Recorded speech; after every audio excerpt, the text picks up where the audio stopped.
The headlines. Bandits kill Imam, invade worshippers during mosque attack in Kaduna. INEC removes name of former petroleum minister from candidates list from Bayelsa governorship election. Former SGF Adamu Fika dies at 90. And from the international scene, Israel to refuse visas to UN officials as at least 5 killed in raids in occupied West Bank. Hello and welcome to Trust TV News Update. I am Sumaya Abubakar.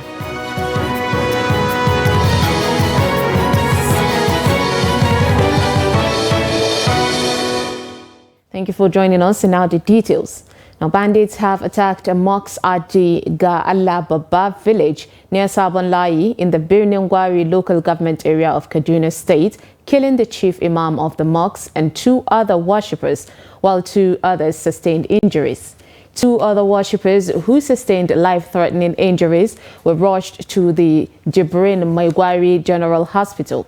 A community leader, Zubair Abdul Rauf, said the incident happened in the early hours of Tuesday when the Muslims were praying, observing their morning prayers.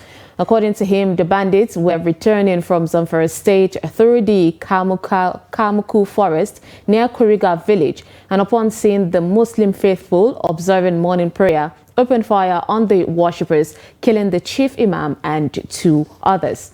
Police are yet to confirm the incident. Now, while lamenting the constant attacks by the bandits in most communities in the local government, Abdul Rauf called on Northwest governors to urgently set up a joint security task force that will include conventional security agencies and local vigilantes to flush out the bandits from their enclaves.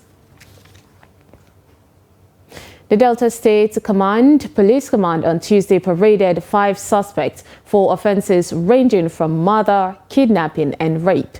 Recovered from the suspects were 1 AK-49 rifle, 2 magazines, 1 locally made double-barrel gun and 2 live cartridges.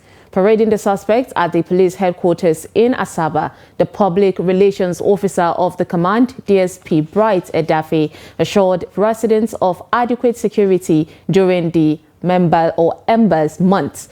Jonathan Anwanyai reports.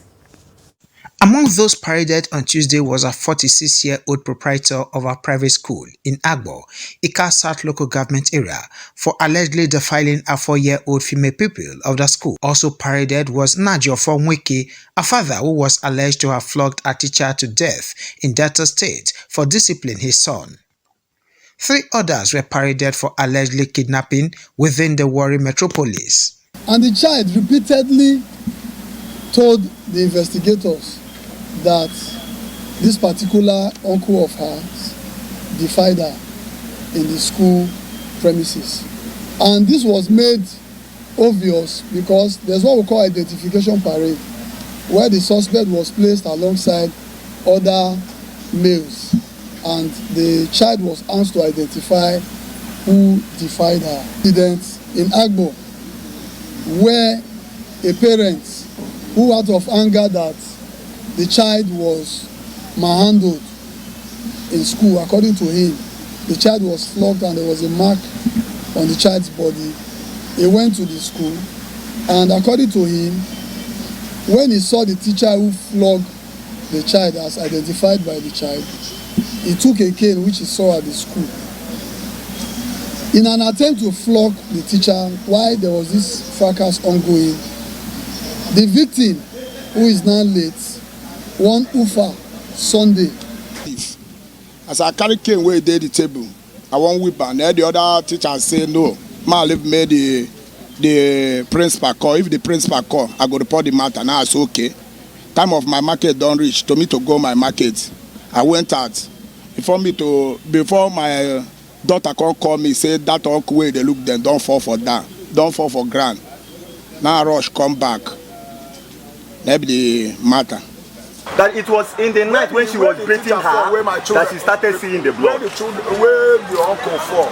They said it's not possible to have a girl rape come me say my and she will walk very well like that. They not change the story. Then one carry the map. The map. My younger brother was there when they interviewed the girl. They brought out a penis and brought out a razor blade. They pointed razor blade. The Delta State Police Command also assured Deltans of a crime-free Ember months. Jonathan Awanyai, Trust TV News, Asaba. Meanwhile, residents of Beganu area of Minna, Niger State, say they are yet to recover from the shock 48 hours after the gun duel with the suspected member of Boko Haram, whose house was raided by security operatives in the area. Abubakar Akote reports that the suspected terrorist on Tuesday engaged security operatives with sophisticated weapons in a fierce battle when attempted to apprehend him in his house. The report. Some residents say it was the first time they heard the sound of a rocket launcher reportedly used by the suspect to bring down part of the fence of his house through which he escaped. A house directly opposite that of the suspect was badly damaged, while other houses had their window glasses and ceilings shattered by the vibration arising from the sound of the RPG the suspect reportedly used to create escape routes for himself. We are in the inner room, me and my family. We now rush down to the parlor. The same thing, we are hearing their voice. All we thought is robbers. So within 15 minutes, we hear a big explosion, and we are here with in the parlor with my family. When the thing hit our building, some of the block touches our body. My wife rushed to, she want to go and open the door, and I hold her, say no, what must happen will happen. We are here, we will not go to anywhere. We can't leave if they come and meet us, fine. If they didn't come, but we will not go out. We now rush to the kitchen.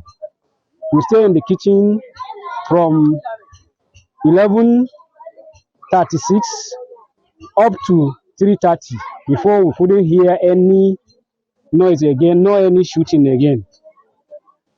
My electronics are here. When the thing fell, it fell down on them. Then it affected the screen of my phone and my wife. That is the thing. And most of our property inside, it broken because of the heavy explosion. That is what really happened. We don't know much about him. The only thing I know about him is whenever he's passing through my house, he will greet. He normally greeted me in the morning or in the evening when he's passing. Because you don't allow anybody to, you don't even close to people. And he just came here not quite 1 year and some months that he bought the house and came here. The unfortunate story is from the process of getting land and also getting building in this area. There is no proper check and balance. That is, people who sold these lands are so eager to sell it and get money. And probably because we have the structure of Mayangwas and stakeholders within the area. So you as just a neighbor cannot just come up and say you are questioning why are they selling the lands or why are they selling the property without following due process. Residents asked the state government to adopt Know Your Neighbor strategy to assist in fishing out bad elements in communities in the states. Abubakar Akote, Trust TV News, Minna.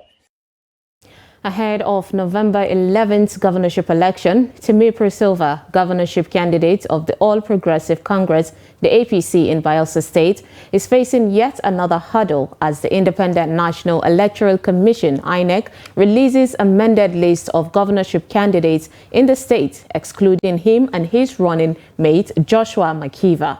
The situation has already thrown the supporters of APC into anxiety, with many comparing it to the situation that prevented the party from governing the state after winning the 2019 governorship election.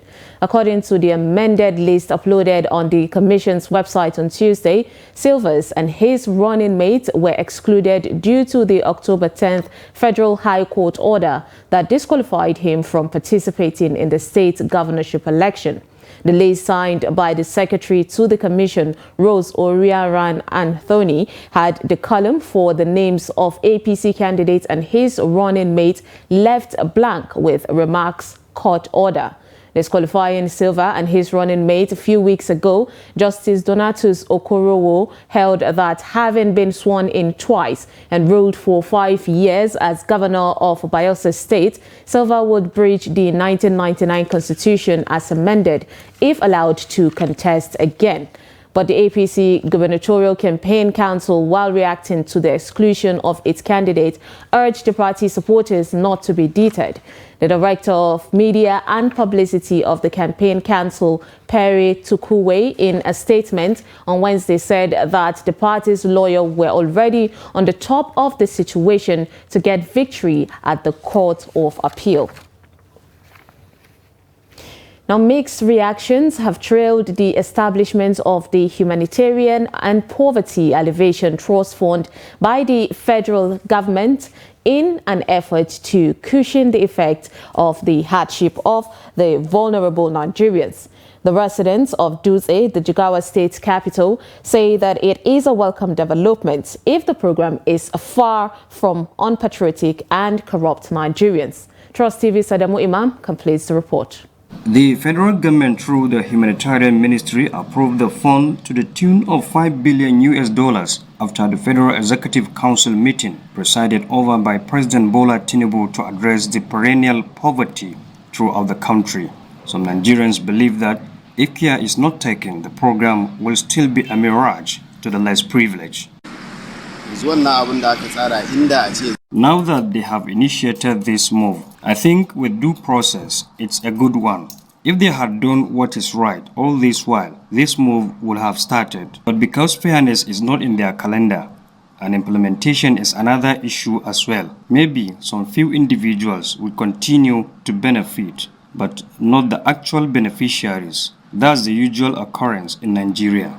30% is going to come out from federal government, and the rest of 70% is going to come out from private sectors and international donors. So this is a very wonderful program that will reduce poverty drastically in this country. It's going to help a lot of people, and it's going to change a lot of people's life, most especially those that are less privileged, if truly the funds are going to be sharing the way it's supposed to be done. I think it will, if it's going to reach up to the less privileged, so it's a very good platform, and I believe it's going to help a lot. They, however, pointed that previous social investment programs to address poverty did not go well with many in the country due to corruption on the part of Nigerians saddled with the task of executing them. It's a very good platform which is going to help a lot of people, but the challenges now is the corruption. Because if there is not a good coordinator, it will not reach up to the poverty people. That is the less privileged, or to be precise. So those are the kind of challenges I think definitely they are going to face. So I expect the federal government to, find a way of tackling that aspect. We hope that Mr. President will continue to bring new innovation and new system that will reduce poverty in this country. According to Humanitarian Affairs Minister Beta Edu, the fund is expected to be generated annually from the government, donor agencies, the private sector, and other innovative forms of resource mobilization. She added that the governing board will supervise the implementation of the fund and involve key stakeholders that are relevant to the process. Adamu Imam, Trust TV News, Jigawa. The Lagos State government has sealed the popular Alade market in the Onigbongbo local council area of Ikeja over violation of environmental laws. This was disclosed on Wednesday by the spokesman for the Ministry of Environment and Water Resources, Kunle Adeshina, in a post on his X handle, formerly known as Twitter. Following the directive by the Commissioner for Environment, Tokumbo Wahab, Adeshina said the enforcement was carried out on Wednesday by the officials of the Lagos State Waste Management Agency, the LOMA, in collaboration with KAI and Lagesi.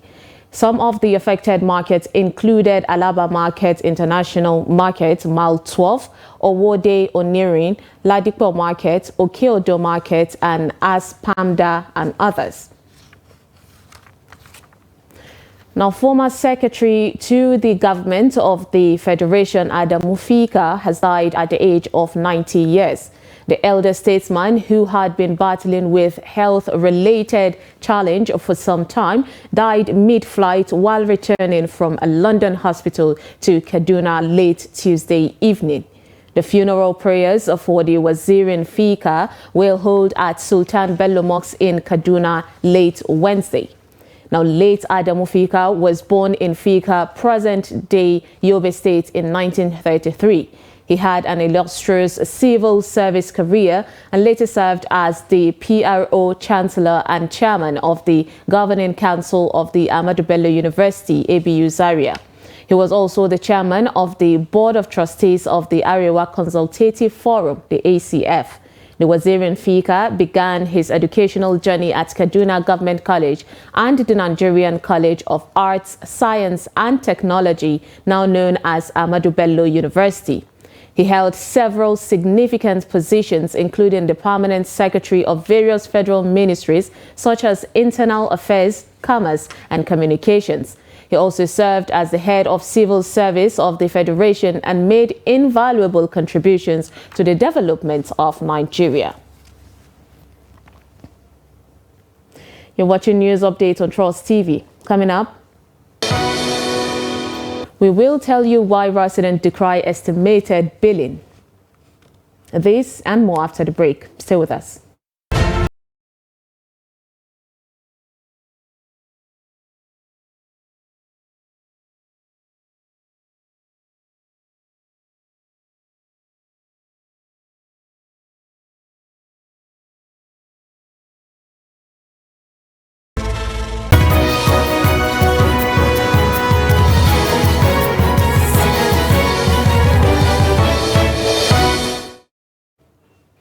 Welcome back. If you're just joining us, this is News Update on Trust TV. Here's a recap of our top stories.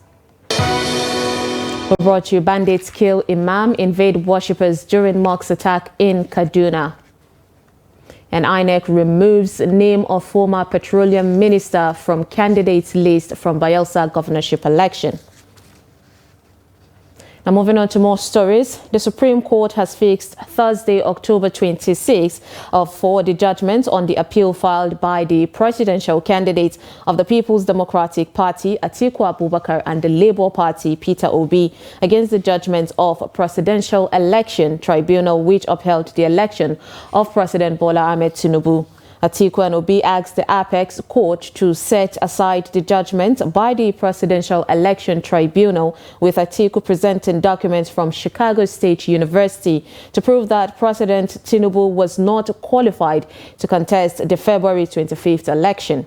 The Supreme Court's Director of Information, Dr. Festus Akande, on Wednesday said that the judgment of the appeal that had been scheduled for tomorrow. Moving on, the Taraba State government has flagged off vaccination against human papillomavirus for girls between the ages of 9 and 14 years to avert the spread of the virus. The state deputy governor, Aminu Alkali Turaki, flagged off the exercise at the state primary health care center, Jalingo. The report. Human papillomavirus, known as HPV, is the most common sexually transmitted infection, STI. It is very common, affecting more than 1.5 million people in Nigeria every year through a cut or small tear in the skin. The virus is also contacted through skin contact in the genital region. According to health experts, the HPV has no sign or symptom of the infection at the initial stage.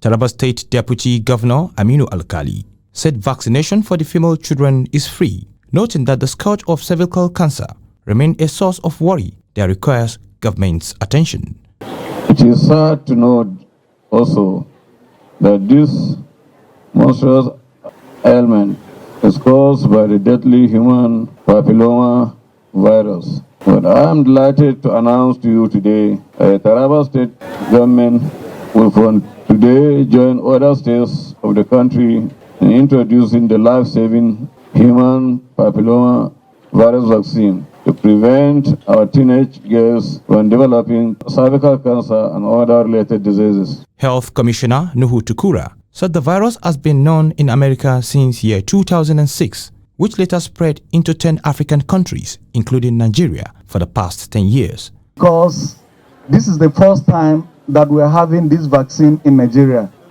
And this vaccine, Your Excellency, it is of note that it has been in existence since 2006 in the United States of America. And over 10 African countries have had this vaccine. It has been part of their routine immunization. I want to urge all our health workers here that our capability as a country have been questioned, that we will not be able to conduct effectively this human papillomavirus campaign effectively.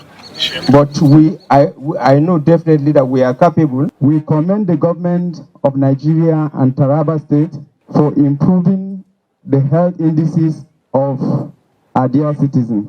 To the people of Taraba State, data indicates that the virus is affecting over 70 people in the state annually. But with the rollout of the vaccine, more than 17 people will be immune from the virus every year. Some business owners and residents in Asaba, the Delta State capital, have lamented the poor distribution of prepaid meters and epileptic power supply by the Benin Electricity Distribution Company, the BEDC. The residents have appealed for improved power supply to ease their business operations. Also urged the Electricity Distribution Company to stop the estimated billing system and provide them with prepaid meters. Trust TV's Jonathan Awanyai has more. The electricity consumers who spoke with Trust TV decried the persistent epileptic power supply in the area, as well as the outrageous bills they are being charged. I call it a level of exploitation, of a level of mass mentality for BDC to be talking about estimated billing. Do you know why? Now, here is a body, an organization that can't even guarantee 2 hours light in a day. Sometimes for weeks and months, you don't get light in some parts of Asaba or Panama. That's how bad it is. Yet, at the end of the month, a group of persons who call themselves BDC staff will come and say they want to bid you. They want to read meters. Meter and there's no light. It's just like one of the decorations you have in your houses. But if there's light, then you see that revenue will come up. Because if you buy 2,000 naira, which is normally the normal thing that most people buy, within 1 week, it's finished. The next week you buy again. And then you generate revenue. So if you don't give her these meters, you won't generate revenue. And even when you give her these meters and you don't supply the light, the same thing, it falls back to zero. BDC in Asaba and Delta in generally, their performance is very, very poor. Most times, like transformer, when the transformer is down or faulty, they hardly do maintenance. It is the users that will contribute money. They expressed sadness over what they described as extortion and called on the company to install the prepaid meters in their areas, which according to them are more pocket-friendly for the common man. It's here. Since I've been posted here, I've discovered that we don't really have a power supply here. We don't really have power supply. What we have here is just occasional. It just gives you occasional joy. When you see the power supply, people will rejoice. But in 5 minutes, they will take. Prepaid meter. BEDC is not doing well. Because even before you even apply for the prepaid meter, you have to go, extra mile in, applying. And like they say, we should pay for prepaid meter. We have paid. We have not been given. Every month they will bring estimated bills. There are times they will bring 50,000 for 2 rooms. There are times they will bring 40,000, just like that. While intensifying the clamor for prepaid meters as the only way out of their dilemma, some of them accuse the Benin Electricity Distribution Company, BEDC, of extortion and unnecessary delay in supplying prepaid meter, even after payment. According to them, the only way the customers will be satisfied is when they have prepaid meters and are sure that they only pay for electricity they consume. Jonathan Awanyai, Trust TV News, Asaba. And now from the international scene, at least 5 people have been killed by Israeli fire as the Israeli army carried out a number of overnight raids in the occupied West Bank, according to the Palestinian officials. The Palestinian Health Ministry said 3 people were killed early on Wednesday in an Israeli air attack on the Jenin refugee camp. 2 more young people were killed during raids in Galkilia and Kalandia, respectively, it added. The Israeli military said on Wednesday that a group of Palestinians at the camp fired and hurled explosive devices at its forces when they were carrying out counter-terrorism activities. The West Bank has emerged as another front in Israel's war in Gaza. Meanwhile, Israel will refuse visas to United Nations officials, its ambassador to the UN has said, as the country's spat with the international organization deepen. Gilad Erdan made the statement on Wednesday, according to Israeli media, as the fallout from the UN chief's speech at the Security Council the previous day continues. The UN Secretary General Antonio Guterres indirectly criticized Israel for ordering the evacuation of civilians from the north to the south of the Gaza Strip. He also said Hamas's attack on Israel on October 7th did not happen in a vacuum, as the Palestinians have been subjected to 56 years of suffocating occupation. Erdan said on X, formerly Twitter, that the UN chief has expressed an understanding for terrorism and murder with this speech.